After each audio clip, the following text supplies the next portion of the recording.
Assalamualaikum warahmatullahi wabarakatuh. Perkenalkan, nama saya Fidea Rofika dengan NIM H1B119014, Prodi Ilmu Politik, Fakultas Hukum. Di sini saya akan menjelaskan mengenai hipotesis penelitian dan variabel penelitian dari mata kuliah Metode Penelitian Kuantitatif, dosen pengampu, Bapak Pradita Eko Prasetyo Utomo, SPD MJS, dan Bapak Dr. Andes Haji Nafarin Karim, MSI. Di sini saya akan menjelaskan tentang hipotesis penelitian. Hipotesis berasal dari bahasa Yunani yang punya dua kata, yaitu hupo artinya sementara dan theis artinya pernyataan atau teori. Menurut Sujana, mengartikan hipotesis adalah asumsi atau dugaan mengenai satu hal yang dibuat untuk menjelaskan hal itu, yang sering dituntut untuk melakukan pengecekan. Hipotesis di sini dapat dibedakan menjadi dua jenis, yaitu hipotesis alternatif dan hipotesis nihil atau hipotesis nol. Hipotesis tadi kan dibagi menjadi dua, yaitu hipotesis alternatif dan hipotesis nihil atau hipotesis nol. Hipotesis alternatif ini ialah disebut dengan HA. Namun ada kalanya hipotesis yang disimbolkan dengan H1. Jadi hipotesis ini berfungsi untuk menyatakan hubungan antara variabel X dan Y. Hipotesis ini juga bisa menunjukkan adanya perbedaan antar dua kelompok. Hipotesis ini menjelaskan adanya hubungan antara variabel dengan variabel lain.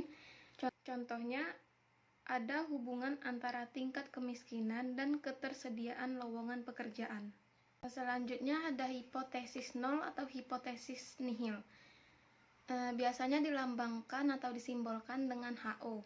Nama lain hipotesis ini adalah hipotesis statistik, dinamai demikian karena sering dipakai dalam penelitian kuantitatif yang membutuhkan perhitungan statistik. Kebalikannya dengan hipotesis HO menerangkan tidak ada hubungannya atau pengaruh antara variabel dengan variabel lain. Contohnya, tidak ada hubungan antara tingkat pendidikan mahasiswa dengan peluang mencari kerja. Jadi selanjutnya ada macam-macam permasalahan dalam penelitian. Penelitian pada tingkat eksplanasi artinya memberikan keterangan terhadap variabel-variabel yang akan diteliti tentang objek. Berdasarkan uraian di atas, permasalahan penelitian diuraikan sebagai berikut. Yang pertama ada permasalahan yang bersifat deskriptif. Yang kedua ada permasalahan yang bersifat komparatif, dan yang ketiga adalah permasalahan yang bersifat asosiatif. Nah, di sini dibagi lagi menjadi tiga. Yang pertama ada hubungan simetris, yang kedua ada hubungan sebab akibat, dan yang ketiga ada hubungan interaktif. Selanjutnya ada macam-macam hipotesis penelitian. Yang pertama ada hipotesis deskriptif, yang kedua ada hipotesis komparatif, dan yang ketiga ada hipotesis asosiatif. Selanjutnya di sini ada parameter dan statistik. Parameter merupakan ukuran-ukuran yang berlaku pada populasi. Parameter juga memiliki pengertian sekumpulan angka-angka yang dapat memberikan gambaran mengenai suatu keadaan atau gejala. Yang membedakan statistik dan parameter adalah data awal yang diolah untuk dijadikan informasi. Statistik menggunakan sampel sebagai data awalnya, sedangkan parameter menggunakan populasi. Di sini ada statistik yang cocok untuk menguji hipotesis tentang parameter populasi, dinamakan ialah statistik parametrik. Di sini statistik parametrik ini mempunyai pasangan ialah statistik non-parametrik. Statistik non-parametrik ini tidak menganut asumsi bahwa data populasi atau sampel harus berdistribusi normal, dipilih secara acak, mempunyai hubungan yang linear, dan bersifat homogen. Oleh sebab itu, statistik non-parametrik ini disebut juga dengan statistik bebas distribusi. Statistik non-parametrik ini lebih banyak bekerja dengan data ordinal dan nominal. Ini juga saya ingin menjelaskan pengertian dari hipotesis alternatif dan hipotesis nihil atau nol yang tadi.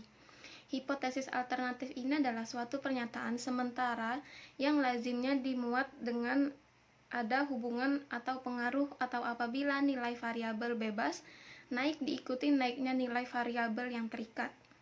Hipotesis ini juga mengemukakan pernyataan tentang harapan penelitian mengenai hubungan-hubungan antara variabel-variabel di dalam persoalan. Pada beberapa penguji hipotesis, seorang peneliti berusaha mengumpulkan bukti-bukti untuk mendukung hipotesis penelitian ini. Yang kedua ada hipotesis nihil atau hipotesis nol.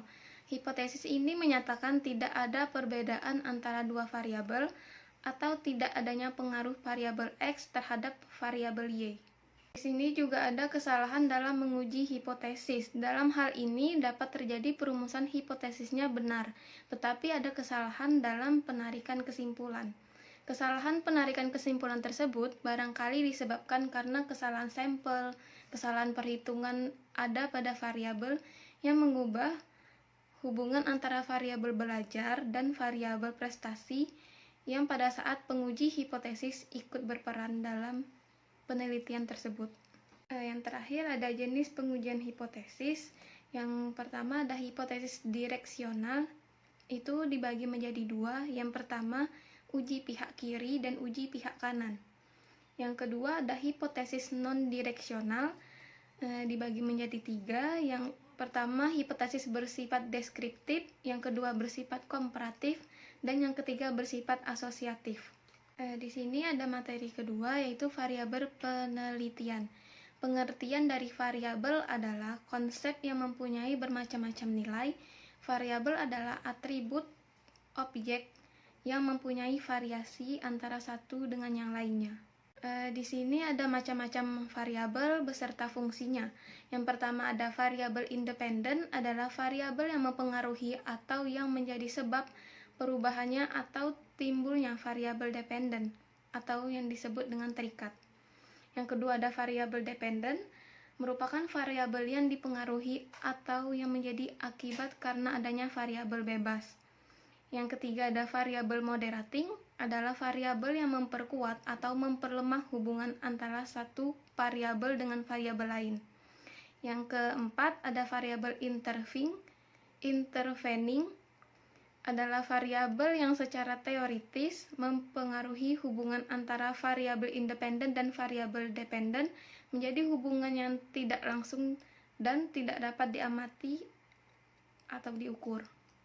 Yang kelima ada variabel kontrol, merupakan variabel yang dikendalikan sehingga mempengaruhi variabel bebas terhadap variabel terikat, tidak dipengaruhi oleh faktor yang tidak diteliti. Di sini juga ada menyusun definisi operasional variabel. Variabel harus didefinisikan secara operasional agar lebih mudah dicari hubungannya antara satu variabel dengan variabel lainnya. Tanpa operasional variabel, penelitian akan mengalami kesulitan dalam menentukan pengukuran hubungan antara variabel yang bersifat konseptual. Operasional variabel bermanfaat untuk yang pertama mengidentifikasi kriteria yang dapat diobservasi yang sedang didefinisikan. Yang kedua, menunjukkan bahwa suatu konsep atau objek mungkin mempunyai lebih dari satu definisi operasional. Yang ketiga, mengetahui bahwa definisi operasional bersifat unik dalam situasi di mana definisi tersebut harus digunakan. Di sini ada definisi apa itu definisi operasional. Definisi operasional ialah suatu definisi yang didasarkan pada karakteristik yang dapat diobservasi dari apa yang sedang didefinisikan atau mengubah konsep-konsep yang berupa konstruk dengan kata-kata yang menggambarkan perilaku atau gejala yang dapat diamati dan dapat diuji yang ditentukan kebenarannya oleh orang lain. Di sini juga ada manfaat operasional variabel. Yang pertama, untuk mengidentifikasi kriteria yang dapat diobservasi yang sedang didefinisikan. Yang kedua, menunjukkan bahwa suatu konsep atau objek mungkin mempunyai lebih dari satu definisi operasional. Yang ketiga, mengetahui bahwa definisi operasional bersifat unik dalam situasi di mana definisi tersebut harus digunakan. Di sini juga ada cara-cara menyusun definisi operasional.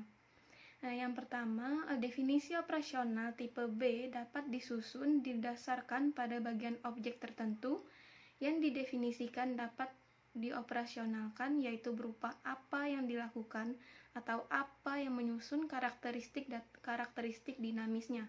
Contohnya di sini, orang pandai dapat didefinisikan sebagai seseorang yang mendapatkan nilai-nilai tinggi di sekolahnya. Ada juga cara-cara menyusun definisi operasional menurut tipe C. Dapat disusun didasarkan pada penampakan seperti apa objek atau gejala yang didefinisikan tersebut, yaitu apa saja yang menyusun karakteristik statisnya. Contohnya orang pandai tadi. Dapat didefinisikan sebagai orang yang mempunyai keinginan kuat menguasai beberapa bahasa asing, kemampuan berpikir baik, sistematis, dan mempunyai kemampuan menghitung secara cepat. Hanya itu yang dapat saya sampaikan.